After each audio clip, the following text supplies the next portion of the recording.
Quem nunca passou por situações de constrangimento ao tossir numa sala de cinema, por exemplo, ou numa palestra?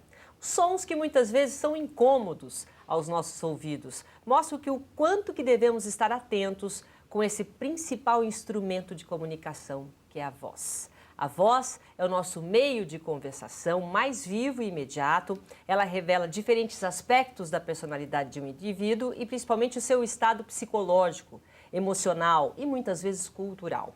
Além disso, problemas com a voz podem afetar a nossa vida pessoal, social e profissional.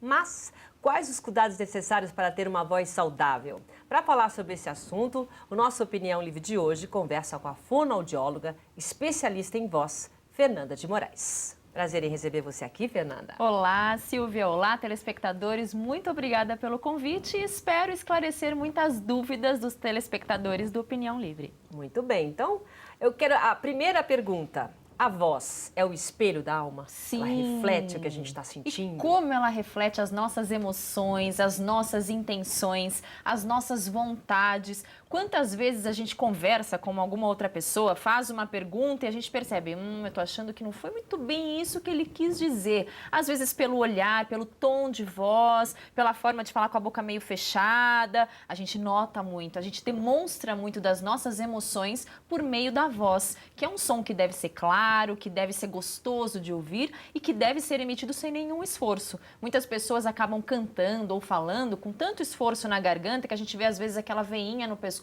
pulando. E principalmente não... quando grita gol, né? Exatamente, quando fica alegre, fica até rouco no outro dia, falando desse jeito. Né? Porque abusou muito da voz. Então sim, a voz reflete muito as nossas emoções e as nossas intenções. Muitas vezes você conversa com alguém que você conversa todos os dias, aí você fala, hoje você está com a voz diferente, aconteceu alguma coisa? É assim, né? Um dia você está com uma voz feliz, outro dia que você está com uma voz um pouco mais triste ou uma voz preocupada. É exatamente o que você está sentindo, então a voz diz, no sentido de tom, né, de sonoridade, a emoção que a pessoa está sentindo no momento. Exatamente, principalmente ao telefone, quando a gente tem que voz intimidade, é essa? Não adianta falar, não tenho nada, acordei bem hoje, mas a voz acaba denunciando que tem alguma coisa errada. Bom, então vamos lá. Como é que acontece o processo da voz? Qual é o caminho que ela percorre até produzir o som? Só para a gente tentar entender qual é o mecanismo da voz. Claro, a nossa voz é produzida na laringe, que é esse tubo que a gente tem no pescoço. Nesse tubo ficam as nossas cordas vocais. Nós temos duas cordas vocais, que são duas cordas musculares, que têm o formato de V e ficam nessa posição paralelas ao solo. Quando a gente fala por um comando cerebral, essas cordas vibram pelo ar que quer sair dos pulmões. E essa pressão é tão forte que faz com que essa vibração seja muito rápida e produza o som que chega ao ambiente. Quando a gente está em silêncio, como você agora me escutando, as nossas cordas vocais ficam abertas para o ar passar. Então, por um comando cerebral, elas se fecham, criam um bloqueio para a passagem do ar, só que essa pressão é tão forte que faz com que elas vibrem, produzindo um som bem baixinho, assim, bzzz. E esse som é amplificado nas nossas caixas de ressonância. Nós temos alto-falantes naturais que projetam a nossa voz no espaço, por isso que cada um tem uma voz diferente. É como se fosse a nossa impressão digital. É verdade? Cada um tem diferente? Exatamente. Por mais parecida que seja, às vezes a voz da mãe com a filha, o pai com o filho, às vezes as pessoas confundem. Não sei se era o irmão ou se era o outro, porque a voz é muito parecida. Mas se a gente usar um software de análise acústica para ver as ondas sonoras, a gente vai ver que é diferente. Cada um tem uma voz que é a sua, de acordo com a ressonância, com a vibração das cordas vocais. E a gente até pode fazer uma analogia. Se a gente tivesse aqui no estúdio uma caixinha de som em um canto e no estúdio ao lado uma caixa de som em cada canto, em que sala o som é melhor? Na que tem uma caixa ou na que tem quatro? Na que tem quatro, porque é um som mais equilibrado, igual o som de cinema, que é diferente do som do radinho de casa. Exatamente, a mesma coisa a nossa voz. Se a gente usa em equilíbrio esses alto-falantes naturais, a voz fica muito mais agradável de se escutar. Puxa, que voz linda tem a Silvia, porque usa muito bem as caixas de ressonância. Se eu uso mais um alto-falante natural, por exemplo, o nariz, eu posso ficar com voz de fanho. Aí eu vou falar assim com você, mas é meio estranho falar desse jeito. Ou Se eu uso pouco o nariz e mais a região da boca, eu fico com aquela voz de batata quente, parece que eu tô com o nariz meio entupido hoje, que também não é adequado. E a gente melhora o tom de voz com alguns exercícios que são específicos para a demanda de cada um. Agora, o que a gente sente é, muitas vezes, a pessoa tem até uma voz bonita, mas a voz não sai clara. Isso pode ser timidez, voz é um treino, você treina a sua dicção. Qual é realmente a influência que você tem para ter uma voz boa? Porque às vezes você fala, o que quero, não entendi direito, ou não tenho uma dicção. Sim. O que acontece? É falta de exercício, falta de juntar tudo? São vários os fatores, desde os emocionais, quando a gente está numa situação de estresse, se a gente não tem um controle, uma técnica adequada de voz e de corpo, de expressão corporal também, a gente acaba denunciando para as pessoas e aí fala um pouquinho mais baixo, não abre muito a boca para falar. Imagina eu falar com confiança, com credibilidade a respeito de um assunto com o dente travado desse jeito. Provavelmente a impressão que o outro vai ter vai ser bastante negativa a meu respeito.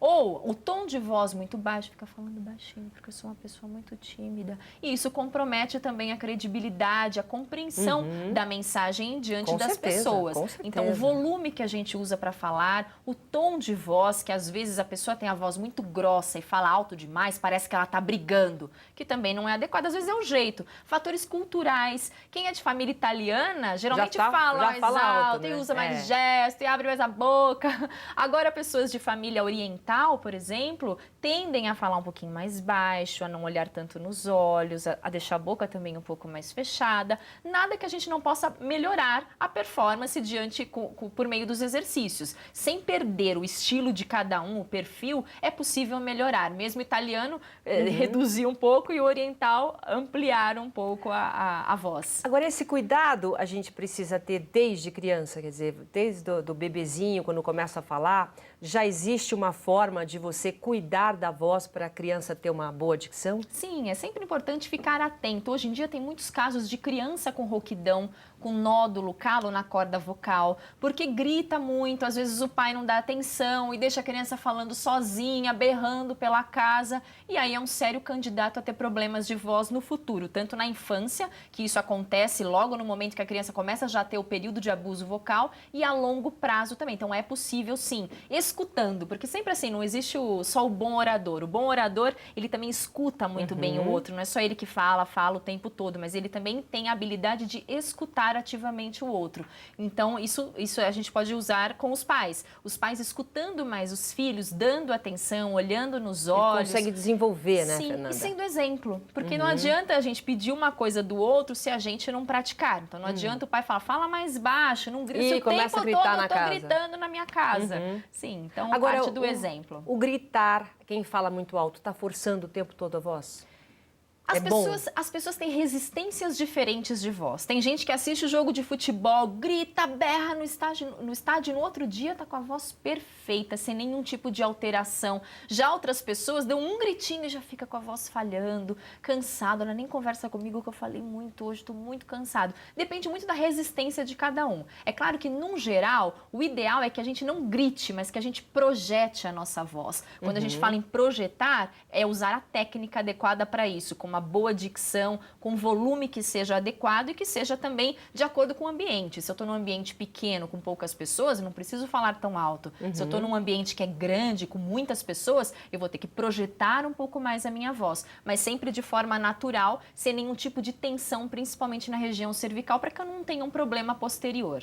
Geralmente, por exemplo, você vai numa balada, né? Então, a tendência, por conta do som, né, que está um pouco alto, a tendência é você tentar falar e se ouvir. Sim. Então, você acaba levantando o tom de voz. Essa resistência que você fala, depende da resistência da pessoa, é o quê? É como, por exemplo, quem pratica esporte, quem não pratica esporte, então você consegue correr uma maratona, você está preparado. Você consegue gritar e não ter problema no dia seguinte porque a tua voz está preparada? Sim. Você pode preparar a voz? Sim, a gente pode. Aqui a gente tem músculos, cartilagens do mesmo jeito que no corpo todo. Então, pensando num atleta, um jogador de futebol, antes de entrar em campo, o que ele faz? Ele alonga, aquece a musculatura para quê? Para melhorar a performance dele, para evitar lesões, e a mesma coisa nós, profissionais da voz. Hoje em dia, a gente tem uma estatística de, em média, 80% das profissões tem um uso grande de voz, um uso profissional da voz. Então é importante ter um cuidado especial, que são os exercícios de aquecimento de voz. Existem exercícios que alongam,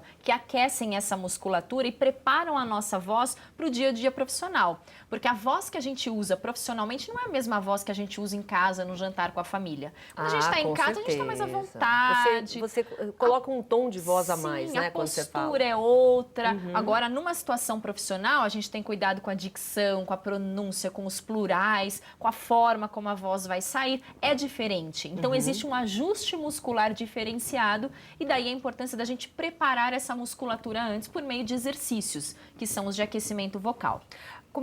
Qual é a importância da comunicação, né? Quando você está nós estamos falando de se comunicar com as pessoas que estão trabalhando, estão perto de você, mas dependendo da forma como a pessoa é, a comunicação social para o trabalho dela, qual que é a importância? Fundamental. Afinal, a gente fala o tempo todo com os nossos colegas, seja um jantar, um happy hour da empresa, o tempo todo a gente se comunica. E a voz tem uma interferência que é total nessa situação, porque não basta eu ter uma boa ideia, ter um bom assunto para conversar com o meu colega, se eu não transmitir com o meu corpo e com a minha voz essa mesma veracidade, transmitir a credibilidade de acordo com as palavras que eu escolhi.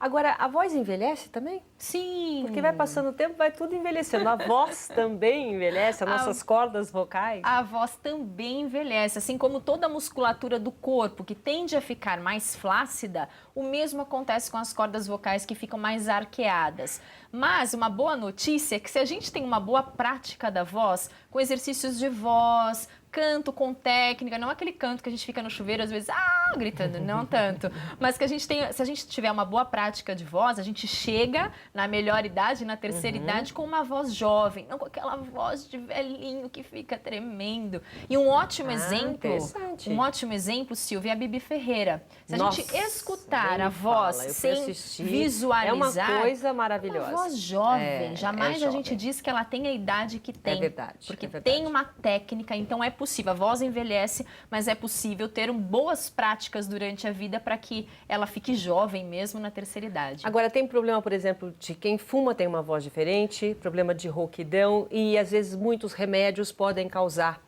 esse tipo de lesão, né? Sim, com relação ao cigarro, a fumaça quente, agressiva, passa direto na corda vocal. Então imagina aquela fumaça quente na corda vocal, que é branquinha, que é transparente, fininha, ela fica inchada, fica com edema. Por isso que a voz fica mais grave, mais grossa. A gente ouve, principalmente vozes de mulheres. Já sabe que é voz de fumante. Acho que ela fuma, tem uma voz que é diferente das outras vozes femininas. No homem já não é tão aparente, porque o homem já tem a voz grave. O principal prejuízo é desenvolver um câncer de corda vocal, de garganta, uma série de outros problemas que são muito sérios.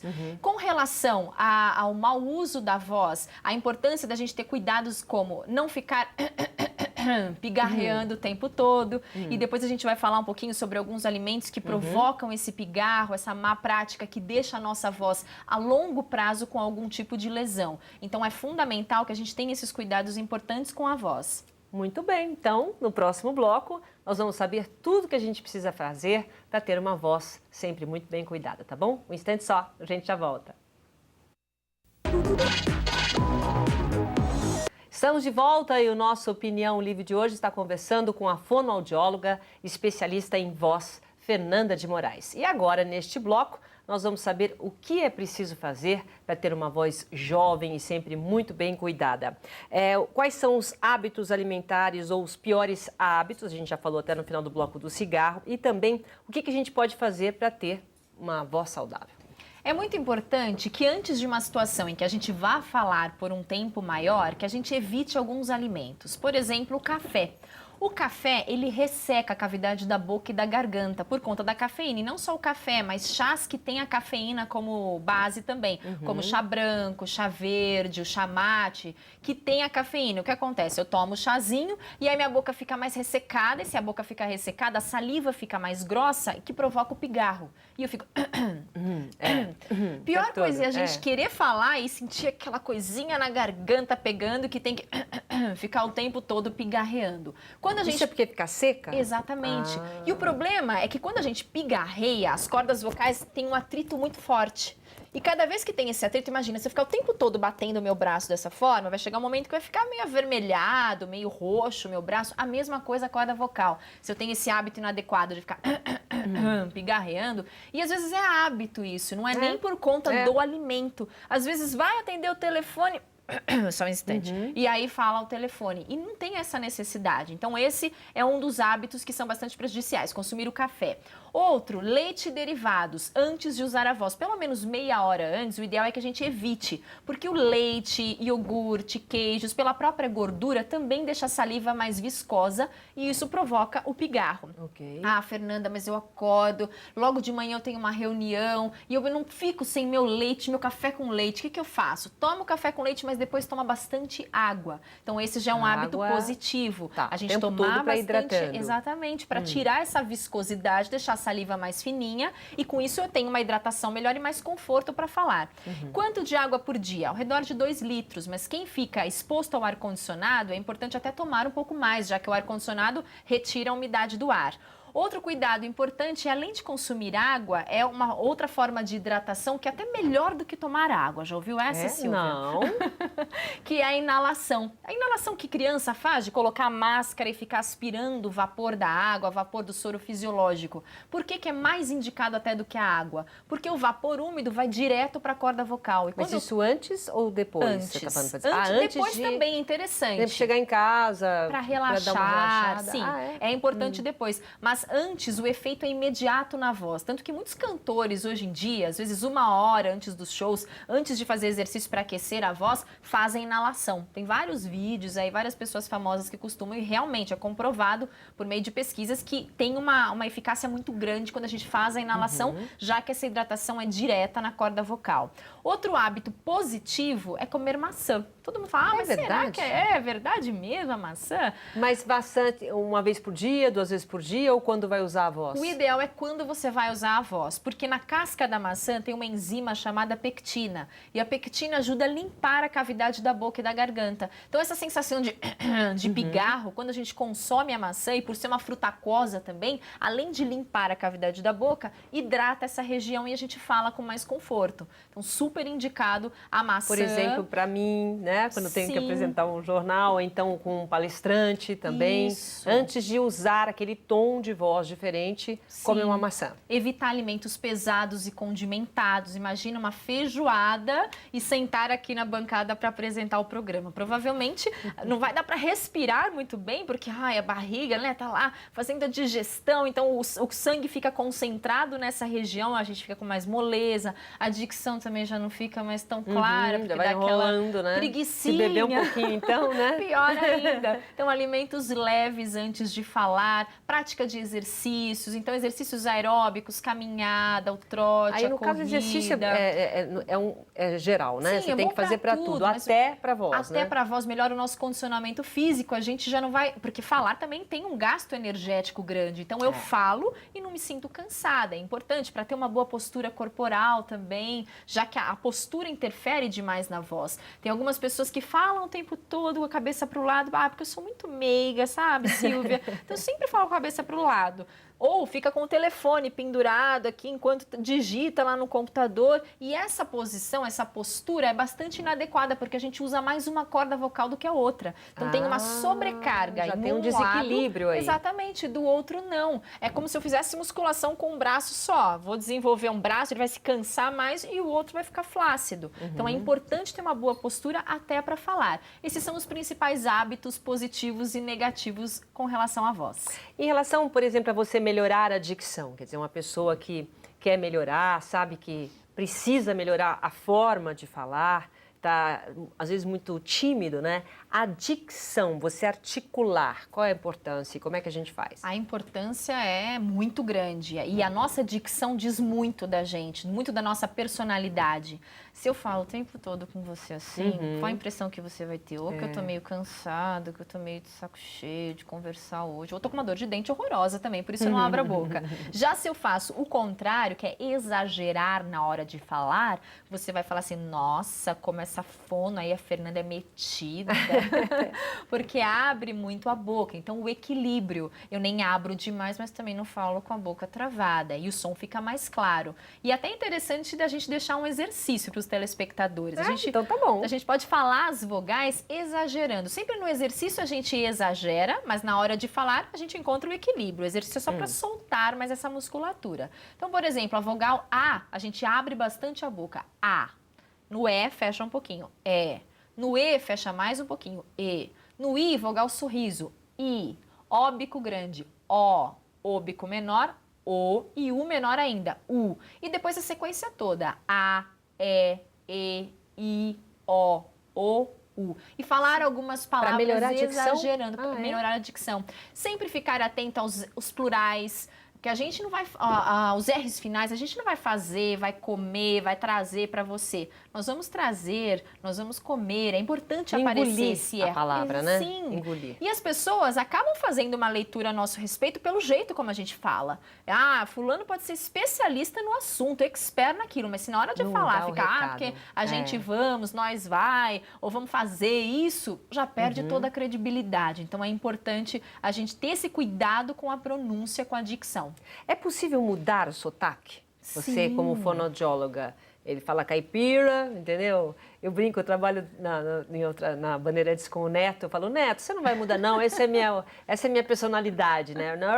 Aquela coisa... Já ficou a marca dele. Já fica a marca, então já não força. Mas se quiser mudar, é possível? É possível. É possível mudar o sotaque, seja de qual região for, suavizar. É claro que em toda a região do Brasil existe um sotaque. Mesmo para os paulistas, paulistanos, existe um sotaque. Porém, dá para a gente neutralizar para que não chame mais a atenção. O ruim do sotaque é quando isso distrai o seu ouvinte. A pessoa passa a notar, olha que ele falou daquele jeito, olha como ele fala assim. Quando a pessoa passa a notar mais o sotaque do que o conteúdo, do que a ideia, fora. Exatamente. Então são esses cuidados. Tudo que é ruído, a gente suaviza para que sem perder. É claro que não é todo mundo que quer eliminar o sotaque. Tem uns que querem só suavizar para que não tenha esse prejuízo para a profissão, por exemplo. É possível sim por meio de exercícios, acompanhamentos com fonoaudiólogo. E no sentido de fortalecimento, a gente falou de dicção, para ter realmente essa resistência que você fala, dá para saber um pouquinho como é que faz? Claro, eu vou mostrar para os telespectadores alguns exercícios de aquecimento vocal. Então, o primeiro, é claro que assim, o ideal, Silvia, é que cada pessoa tenha a sua listinha de exercícios customizada para aquilo que precisa. Tem gente que precisa projetar mais a voz, outro precisa falar mais baixo, outro tem que ampliar a dicção, outro fala com a voz fina demais e não transmite credibilidade. Então, cada um tem uma demanda. Mas o Anderson Silva precisava, né? E dá para mudar a voz dele. Todo mundo pergunta isso, dá? Mas você acha que ele não vai mudar mais, não? Decepção, quando ele começa a falar, nossa, a gente esperava que fosse um vozeirão, não é? Mas eu acho que ele também já é a marca, não vale a pena para ele ficar com um vozeirão grave.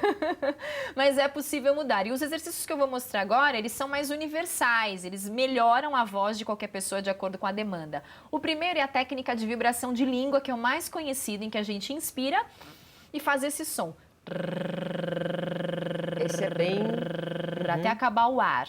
A gente tem uma variável dele, que é para trabalhar grave e agudo na voz, que já que a gente usa ênfases para o grave e ênfases para o agudo, é importante também trabalhar essa musculatura, que é o... Olha, esse é um bom exercício. Sim, uma terceira variável é uma técnica chamada humming, em que a gente fala o som do M, mas não diz ma, só fala o que antecede esse ma, que é assim. Tá. Esse é um exercício ótimo para projeção de voz, para distribuir melhor a ressonância. E a gente se sente também, até né? mais confortável para falar, porque a voz sai com mais facilidade. Fazendo 1 minuto de cada exercício, pelo menos de 5 a 10 minutos antes do uso profissional da voz, a melhora é muito grande. Então, além de melhorar a performance da voz, a gente tem também mais conforto para falar e previne lesões na corda vocal. Mas aí, no caso, nem o fato de eu, por exemplo, eu sou apresentadora, você cuida também dessa área, mas para qualquer pessoa, né? Sim. Então, se você vai para academia, então também tem que treinar a voz. Agora, e se perde a voz? Existem vários fatores para perder a voz. Pode ser desde uma infecção, uma inflamação na garganta, e com isso a pessoa fica com um inchaço muito grande na corda vocal. Tem fatores emocionais, pessoas que têm um estresse muito grande emocional, e a primeira coisa que perde não é ficar chorando rios, mas a voz. Começa a falar desse jeito. E uma outra situação que é a pessoa abusar da voz, gritar, falar com muita tensão na região do pescoço, dos ombros, e isso comprime também a vibração da corda vocal, que faz com que a pessoa fique com a corda mais inchada e com isso perca a voz também. Então depende muito de qual é a origem dessa perda de voz. Se for o mau uso, e a gente mudar essas técnicas, mudar os comportamentos vocais, fazendo um acompanhamento com o médico otorrinolaringologista para visualizar as cordas vocais por meio de exame e com fonoaudiólogo para trabalhar essa performance da voz. Fernanda, você prepara muitos profissionais para palestras, enfim, esse é o seu trabalho também. Qual que é a maior dificuldade das pessoas quando resolvem, olha, agora eu vou fazer uma palestra, agora eu vou falar em público? Qual que é a maior dificuldade para a gente encerrar? Alguns têm muito medo. Outros não são assertivos, não são objetivos na hora de falar e se perdem porque tem tanto assunto para expor que eu não consigo centralizar o meu assunto, deixar ele conciso. Essa é uma grande dificuldade. Outra dificuldade bastante importante dos palestrantes, pessoas que falam em público, às vezes dão treinamentos ou falam em reuniões, é você usar o corpo em seu favor. Muitos dizem, mas onde que eu coloco a mão? Para onde que eu ando agora? E para onde que eu olho? Eu olho uma linha no horizonte, olho na testa das pessoas? É uma dúvida que muita gente tem e que é importante trabalhar, porque a gente, segundo uma pesquisa da Universidade da Califórnia, 55% da nossa comunicação, da nossa performance, deve ser a expressão corporal. Então, gesto, olhar, ajuda, a postura, né? 38% o tom de voz, a velocidade, a melodia e 7% o conteúdo. Ou seja, é claro que o conteúdo é a base, é o fundamento, eu tenho que falar com domínio, mas sozinho não é suficiente se eu não tiver um corpo e uma voz que acompanhe esse conteúdo. Muito bem, Fernanda, muito obrigada pela entrevista e pela aula que você deu aqui. Eu que agradeço muito obrigada, o convite e fico à disposição. Muito obrigada mesmo. O nosso Opinião Livre de hoje fica por aqui. Muito obrigado pela sua companhia e até o próximo programa. Tchau, gente.